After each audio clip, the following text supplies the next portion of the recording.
Can you hear me now? Is that better? Okay, maybe I do need to be up here. My name is Andy Markowitz from Music Film Web, the online home of music documentaries. At musicfilmweb.com we have news, festival information, database, interviews, all kinds of stuff about music films. At musicfilmweb.tv, which we just launched, your destination for on-demand music documentaries and concert films. That's the only advertisement you'll hear for the rest of the afternoon.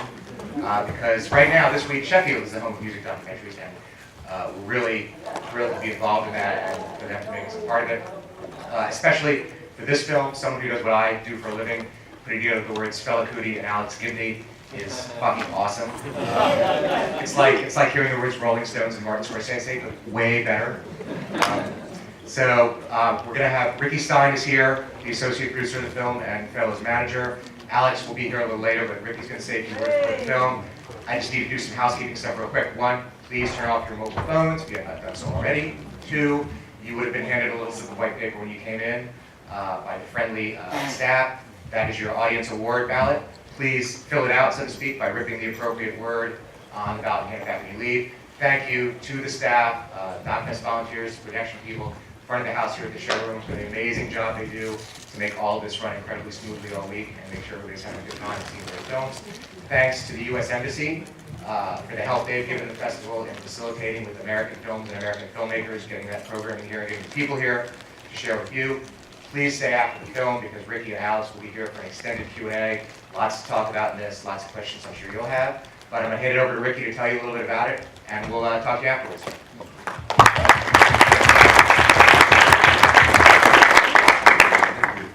Good evening, everybody. First of all, Alex asked me to apologize for not being here on stage personally. He had something he had to deal with. He will be here for Q&A. I'm not going to say any much more than he would have said were he here. This is a 3-year project. It started in Lagos when we took the Fela musical there in 2011. And 1,200 hours of footage later, whittled down to 2. Please enjoy. Speak to you later.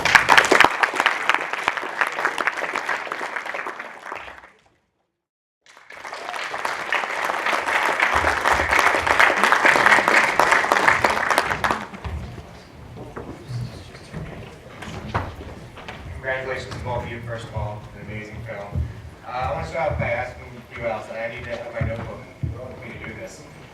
Client 9, Magic Trip, We Steal Secrets, The Armstrong Lie, Finding Fela, Catching Hell, the James Brown movie under production, and Maximum Culpa, thank you. An incomplete list just for the last 4 years. How many Alex Gibney clones are there, and what are they shooting while you're here? Yeah. Well, see, that's my answer. I don't know. There was a long period of time in my life when I didn't get to make any films, and so maybe I'm making up for it now. I wouldn't say I do them quickly. It takes me a long time, but sometimes I work on more than one at once. In fact, I often do, and usually in tandem. And sometimes we stop. I put one on the shelf, and then pick it up a little bit later when it makes sense. Sometimes we get blocked. And so for all those reasons, I've learned that rather than rush a film out because it has to come out, that I can manage to, it's hard. I work a lot, but by doing multiple projects over long periods of time, I find I can make it work. Right, was it disruptive for you then in the sense of doing the stuff you've done recently, like Armstrong Line, We Steal Secrets, where those are right now, these are stories that are happening. In one case, you're part of it, and there is a sense of urgency, I guess, about that. Everything happens, nothing happens according to plan. I was very busy doing Maximo Culpa and also had been working on the Armstrong Live for a while.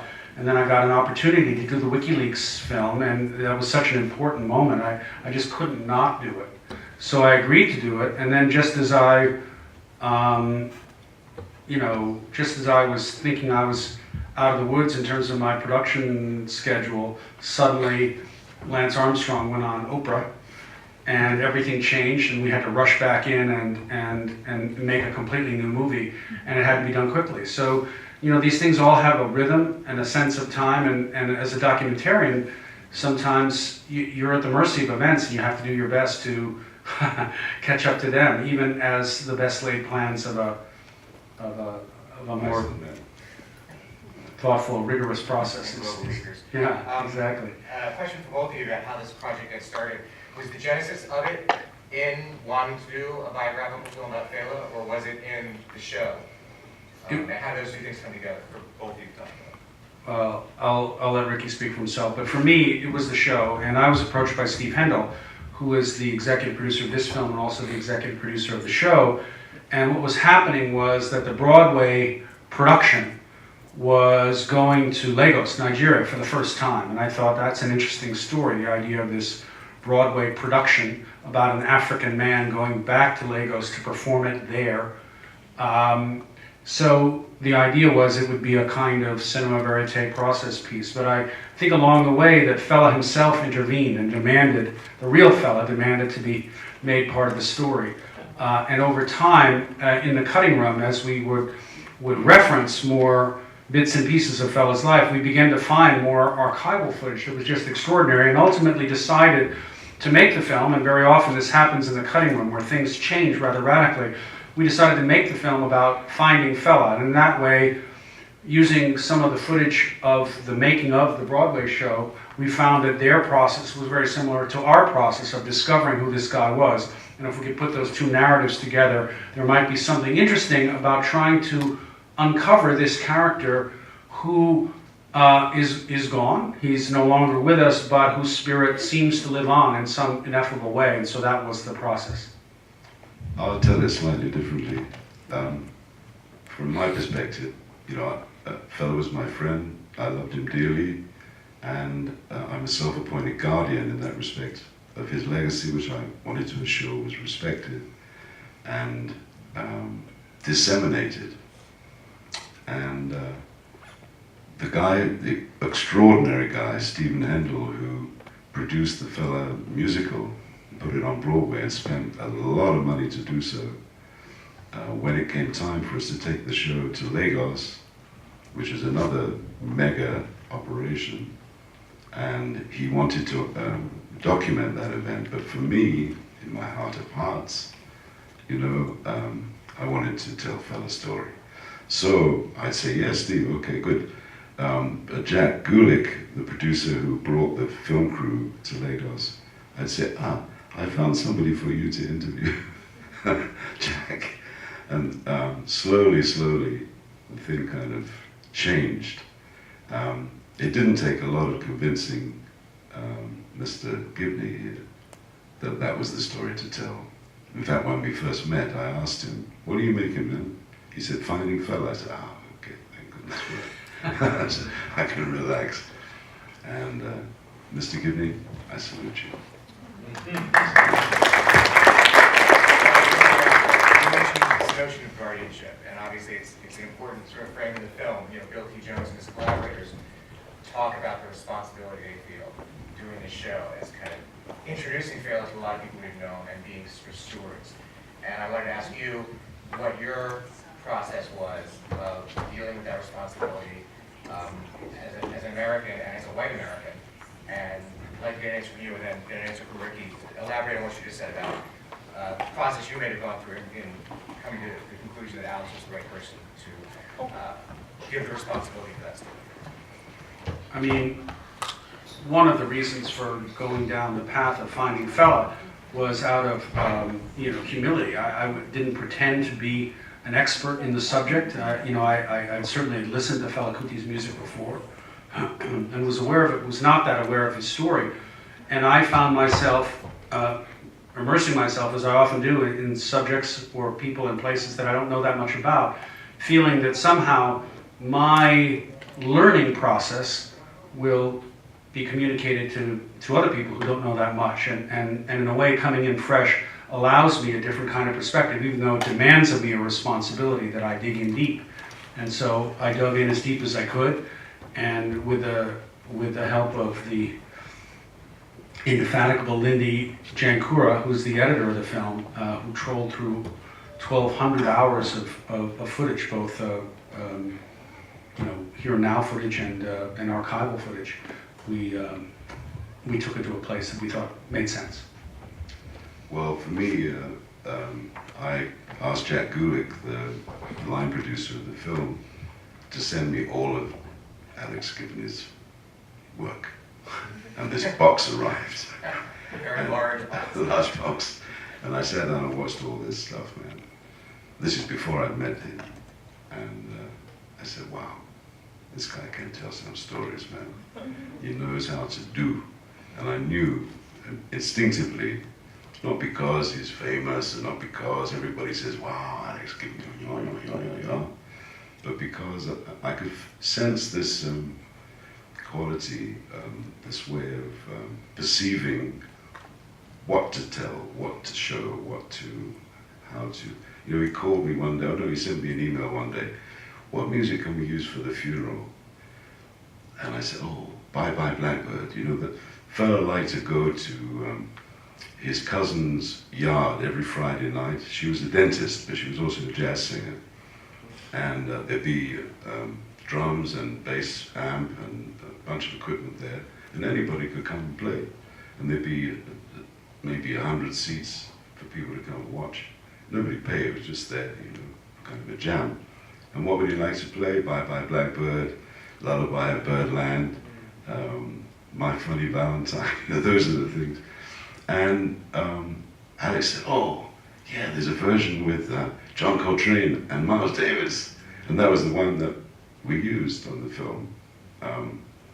No, I didn't. Anyway, then we met. In fact, I was invited to Bill T. Jones for lunch, not knowing that Alex was there filming him. And I arrived and went, oh. And then I asked that question and he answered me and I was totally satisfied and have remained so ever since. We have some questions out here, sure. Say hands. Yes, please.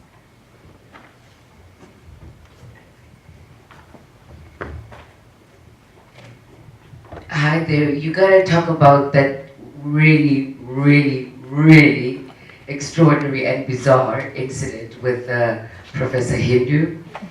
You were there, right? I was there. So what the fuck was that?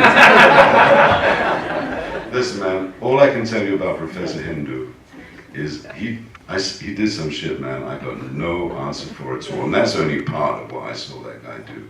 The reason that it's so radical is that, in Ghana, they have these magician festivals. So all these magicians come together and try to outdo each other, so they have to do pretty radical stuff, but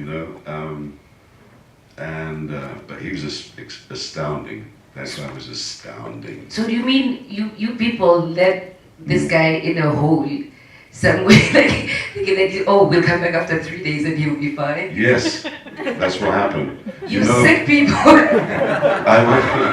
I went outside, if people drifted away, everybody was like, oh. And he was in the ground, and the professor had invited people to put sticks or stones in patterns on the earth so that they would see that the ground hadn't been disturbed. And there was one guy sitting on a chair next to the grave. And everybody left. It's now 3 o'clock in the morning. And I went outside, and I know the guy, Emmanuel, who's down there in the hole, man. And I went, Emmanuel. Emmanuel? The guy on the chair laughed. He said, it's okay, Ricky, you can go. It was January, man. It was fucking cold. And I know he'd done this in Africa, but it's a bit different, to do it in London. And so I went to the professor's hotel, 3:30 in the morning, and banged on his door. And I said, Professor, it's cold out there, man. He said, Ricky, it's cool, go home, you'll be okay. When we came back everybody that was there on the Friday was there on the Sunday. And this guy appeared. I mean, it was pretty astounding. Black on Black filmed the thing. And they slowed down the business, and they said, he didn't cut his throat. I say, you disappointed, you motherfuckers? please. Pretty special guy. We should go down there and make a movie now. Do you know where he is now? Pretty much, yeah. He's in his village, back in his village, I'm pretty sure.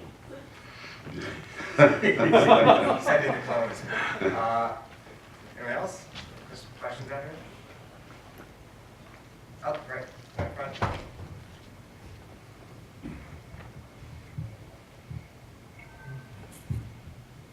Thanks for the great film. Quite often when you see films about icons and heroes, you feel that they are made by fans and there's no criticism, and you feel that it might be a taboo to criticize them. But your film doesn't shy away from some of the dark aspects of his life, like his treatment of women. So I was just wondering how tricky it was for you as a non-African filmmaker to look at some of these aspects in the film. Who are you asking that to? Alex. I mean, like I said before, my approach to this was my approach to any of the story, which is to try to dig out the parts of the story that are important. And I think I felt that we had to tell a story that was honest, that treated all facets of the man. And in a way, it also helped that the people who made the play had to go down that same path and to reckon with some of those same issues and to figure out a way to navigate that territory so that it doesn't apologize for Fela, and it doesn't, at the same time, it doesn't demonize him or marginalize him by making, aspects of his personality be symbolic of the whole. He was a complicated guy, and so we just felt that it was important to tell everything about him. But he, in sum, he's a larger than life character who lives on most of all in his music. And I think some of those contradictions bring the poetry to the surface. But I'd like to make it clear that he was not a misogynist. He was the opposite of a misogynist. He said that that's where he got his inspiration. And however radical, however brilliant, however gifted, however far thinking he was still a good Yoruba boy, coming from that culture. And that's the prevalent view of that culture. My wife can be president, but if she come home, I can still kick her ass. That's how they think there. So I don't necessarily adhere to this view, I remember we did a show in London once, and that was sponsored by the Greater London Council, and the Women's Committee of the Greater London Council rose early in protest that the GLC had sponsored this event. And I thought, oh, if only I'd known. I wanted to go there with the Queens, man, who were not pussycats, they were tiger, and raid that meeting. It would have been an amazing thing to do. But anyway, never mind. Alex, larger than life characters are kind of been your meat lately as a filmmaker. I mean, Hunter Thompson and Assange and Armstrong and now Fela, and you're working on a film about James Brown. Have you found is that nexus of power or influence, creativity, the exercise of those things at the highest level, is that what you find excites you most as a filmmaker now? More than, say, maybe smaller or more intimate stories? I guess so. Is he just something to ask? I guess it, making movies like his big gods? I mean, I think what interests me about them is that they're complex, interesting characters and dynamic people who operate on a level that that both moves history and also they embody it. They embody a certain moment in time, and it's interesting. I also make films about power and abuse of power. I mean, here was a guy, an opportunity for me in this film, in the Fela Kuti film, to look at a guy who took on abusers of power in some fundamental way. And I'm becoming slowly more and more interested in that rather than doing dissections of people in power and how they abuse them. But I tend to I tend to gravitate toward both sides. But what's interesting about making a film about an artist is that at the end of the day, and I hope there's some of this in the films that I make, you can't boil down an artist or what he or she does by saying this is what he or she does.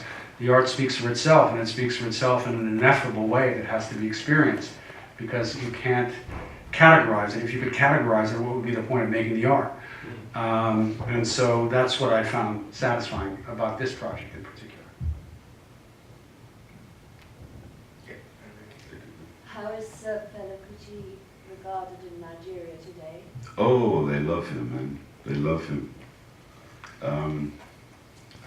2 years ago, the government, in their wisdom or in their foolishness, removed the oil subsidy, which had been effective up until that point, literally overnight, and which effectively doubled the price of fuel. And this is in a country where there's no 24-hour electricity, so you need a generator. If you need a generator, or if you've got a motorbike, you need to fill the damn thing up. People were horrified and outraged. They came out of their houses all over the country, not just in Lagos, and they were all shouting, listen to what Fela was saying 30 years ago, and it's still true today. And his music was anthemic to that protest. So yes, they really care for him, and we're really looking forward to showing the film there. You know, in fact, yesterday it had to go before the Nigerian Board of Censors. So I'm waiting for the answer. That's going to be quite interesting. Just to let you know, by the way, the film is now moving toward, we're going through the process of having the film be cinematically released all over the world. August 1st in New York, and then across the States. September 4th and 5th at the BFI in London, and then onward from there. And then we're going to premiere the film at the Shrine in Lagos, a beautiful atmospheric 2,500 capacity venue that the children built during the celebration, this year's celebration. And so that's kind of exciting. I mean, they love Fela all over Africa, wherever you know. I met some people from Kenya. I think there's some of them are here, are they? Maybe they've gone. And South Africa, everywhere. So that's going to be fantastic and very exciting. The most exciting for me, because of this 40-year love affair that I have with the African continent. How did you meet him? Sorry? How did you meet him originally? Oh, it's a long story. It's extended Q&A. Yes. Okay, I met him in the back of a Mercedes van on the M4 motorway, lying in a heap of African dancers on our way back from a gig, and somebody put on this cassette, and it was Sorrow, Tears and Blood. And you know, sometimes you hear something and it was just resonated. It was just, you know, after that I knew somebody who knew somebody, and at the time I was putting together a rainforest festival, wanting to invite artists from all of the rainforest countries. And I had a site, beautiful site, Nebworth Park, just outside London. I had sponsors and everything. So, and I wanted Fela to be on my board of management and to come and play. So I prepared a beautiful Moroccan leather-bound presentation. And I went and knocked on his door when he was in London at his hotel. Went inside and he's sitting there in his Speedos, and it was hot. Really hot, because he used to carry extra heaters. And I was all wrapped up because it was the winter, and I had a hat, coat, scarf, everything came up. I didn't get down to my Speedos, but I got down to fairly basic clothes. And I sat down next to him, and he was looking through this thing, and I was talking in his ear. I can't really remember what I said, but I said something, and he suddenly spun around, looked at me, and we both started to laugh. And that was it, you know, we just became friends. And that was a friendship that was to endure for the rest of his life. Oh, lovely. Yeah, it was. It was, it still is. Is there anyone now in Africa, you think, who occupies a space like he does? Has anyone stepped up, or even globally? Who? I mean, the children, Sheon and Femi, are fighting the fight, and they're, you know, I mean, they're both very eloquent, they're both very articulate, and they're both ready to stand up and be counted, and they are counted on, you know, any kind of major event like the one I described, which was, you know, there were huge demonstrations, and Femi and Sheon were front and center. But it ain't Fela. Fela was another story, man. I don't know, you know, where we're going to have to go to find another Fela. Yes, sir. I was just wondering, James Brown is featured briefly in the Fela film. Now you're doing a film on James Brown, if that was partly influenced whilst you were making the Fela film, and also if you're now kind of discovering your inner black power. Hopefully, we're all discovering our inner black power. It did come about, in part, out of this film. Sometimes one film leads to another in ways that you don't suspect. But it's not like I can kind of dial up, or it's not, the process also, I was lucky in the sense that I was presented with an opportunity to do the James Brown film by Mick Jagger, as it turns out, who really wanted it done, and it came out organically out of this experience, and having gone through the process of seeing the cross-fertilization between James Brown and Fela, and then later on, in talking to some of James Brown's musicians, to hear Bootsy Collins talking about going to the shrine, and how it was a kind of a mecca for him, and all the other musicians, as you know, somebody says in the film, even Paul McCartney was there. So it was great. It grew organically, and it's very much a part of a kind of a journey, how one film leads to another organically. It's really something I really love in the film. It's fascinating. You know, you have some visual quotes from Music is the Weapon, the French film of about 30 years ago, which is a much more, obviously Fela's still alive and still a very vibrant force, and it's an in-the-moment film. It's about this character who was not well known in the Western world, and I was kind of introducing him at his most radical and creative and gorgeous, as he knew, how he was dressed for most of the interview. But I think that there may be a sense among people who weren't immersed in him, but just sort of knew him and knew who he was, that he was sui generis, and he was. But to think of him as this this African figure and completely of that place and of that time, and to see in this film how much he interacted with the world of music, how much he's outside of Africa and inside of Africa, how he started out wanting to play traditional jazz, how James Brown was an influence on him, how he influenced, you can hear it, funk music back in the States, how Bootsy would go see him and take some of that stuff back. So that's what, you know, was it, I guess it's part of this whole thing about legacy. I mean, it was important to both of you to show him as a larger man of the musical world as well as a man of the African political world.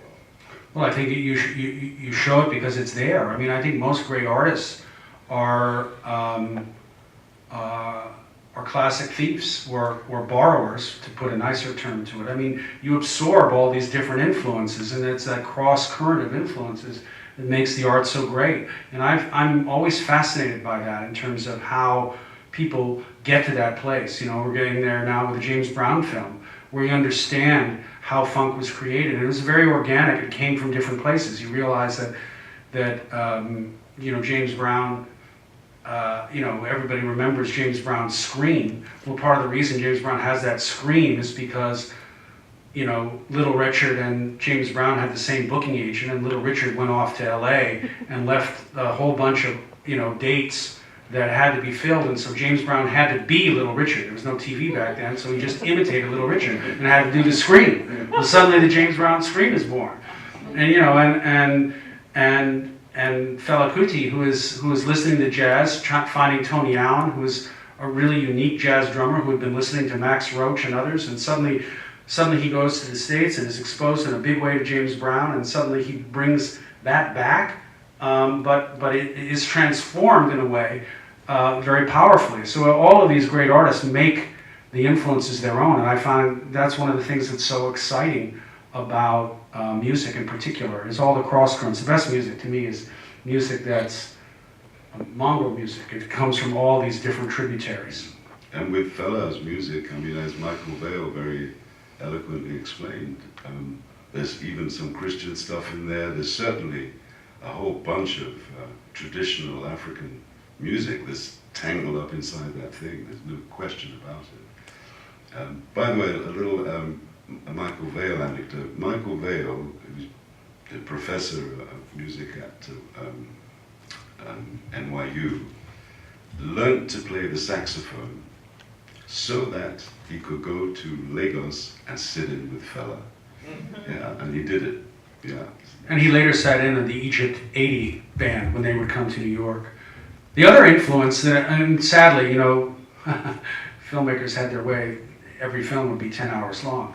But one of the sequences we cut out of the film was a lovely sequence, which was all about Fela and Frank Sinatra. For a while, Fela loved Frank Sinatra. I found that really interesting and surprising. So was there footage of them together? No. They did not play the Copa together. I Did It My Way by Fela Kuti. Yeah, definitely DVD extra. Yeah. But his path crossed with Hugh Masekela. Sorry, say again? But his path. Oh, Hugh came down to Lagos and hung with Fela for months on end. And then when he left, Fela loved him so much, he said, "You want to take some of my musicians? You can have them." Yeah, I mean, that's kind of, from a band leader's perspective, the most ultimate gift you can offer somebody. You say, any of my people you want to take with you, you can take them. No, they were very fond of each other. Fela very, very fond of Hugh. And whenever I see Hugh, he always speaks so warmly of Fela. Well, yeah, they were buddies. Ricky, you might talk briefly about the challenges of taking the entire Fela entourage on tour. Well, how many was it at its height, at its biggest number? The most I ever had on the road was 70 people. Yeah, and it's okay. I mean, you know, I know my people. I know I had to go kick some doors in the morning. Let me see your face. Never mind. I want to see your face. Right? And the door would open. Oh, I said, now you're up. Don't go back to bed. Get ready. And I never missed a plane, man. I feel kind of good about it. We have time for one more question. I'll ask it, and it's for both you guys. Why do you think that he didn't become, in his lifetime, maybe not now, a figure like Bob Marley, someone on t-shirts all over the world? Was he too radical politically and musically? Yes, no question about it. And as Bill said, dangerous. But we haven't finished. We haven't finished. You know, I have a mission that I'm determined to accomplish, which is to get this story out there. It's astounding to me still that people, you know, pretty cool, sophisticated people, and I say Fela's name and they just look at you blankly. I go, oh, shit, not again.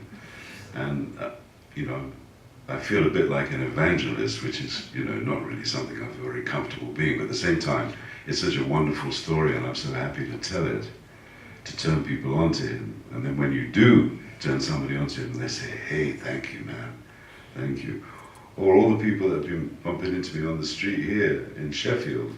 I mean, I've never been to Sheffield. Well, I was here 20 years ago. Saying, hey, I love your film. Fantastic fella, wow.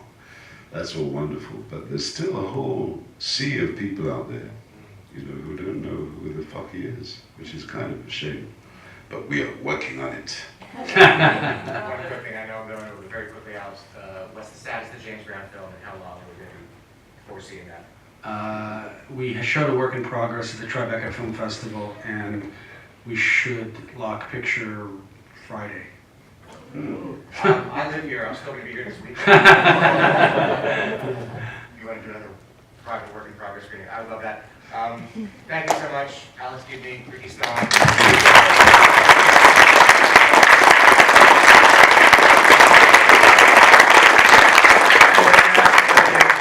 Lots of music docs to come if you want to get a little handy guide, musicfilmweb.com. We've got a little article on the homepage with all of the titles still to come, including the outdoor ones to enjoy if we are blessed with weather like today.